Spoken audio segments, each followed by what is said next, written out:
www বা world wide web, যেখানে আপনি এই ভিডিওটি দেখছেন, যেমন ধরুন www.youtube.com।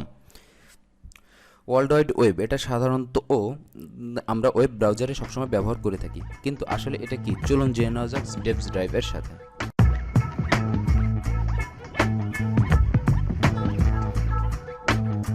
স্বাগতম আপনাকে ডেভস ড্রাইভে।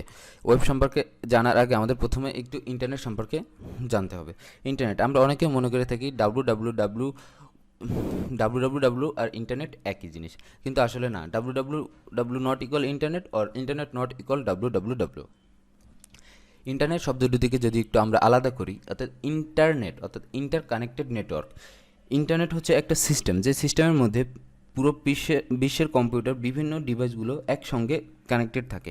পুরো পৃথিবী জুড়ে মাকড়সার জালের মতো তৈরি করে রেখেছে। আর এই মাকড়সার জাল যেমন প্রত্যেকটির সাথে প্রত্যেকটি যুক্ত রয়েছে, তেমনি পুরো পৃথিবীর প্রত্যেকটা ডিভাইস, মোবাইল বলুন, ল্যাপটপ, কম্পিউটার, প্রত্যেকটির সাথে ইন্টারনেটের মাধ্যমে কানেক্টেড রয়েছে।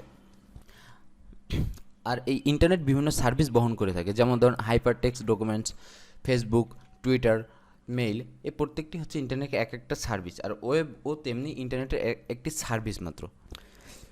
আচ্ছা, তাহলে এবার ওয়েবে যাওয়া যাক। টিম বার্নার্স-লি 1989 সালে প্রথম ওয়ার্ল্ড ওয়াইড ওয়েব আবিষ্কার করেন, এবং তিনি ওয়েব ব্রাউজার আবিষ্কার করেন 1990 সালে। এখন যদি আবার জানতে চান যে ওয়েব ব্রাউজার কী, ওয়েব ব্রাউজার হচ্ছে ওয়ার্ল্ড ওয়াইড ওয়েবের তথ্য অ্যাক্সেসের একটি সফটওয়্যার। আসলে ওয়েব ব্রাউজার আমাদের ওয়েবের বিভিন্ন পেজে ঢুকতে সাহায্য করে। ওয়েব ব্রাউজার যেমন ধরুন ক্রোম, মজিলা, সাফারি, এই প্রত্যেকটি ওয়েব ব্রাউজার আমাদের বিভিন্ন ওয়েব পেজে ঢুকতে সাহায্য করে। আসলে ওয়েব হচ্ছে ওয়েব পেজ এর বৃহৎ সংগ্রহ, যেখানে ইন্টারনেটের মাধ্যমে কোটি কোটি মানুষ তার প্রয়োজনের সেবা পেয়ে থাকে। ধন্যবাদ সবাইকে ভিডিওটি দেখার জন্য।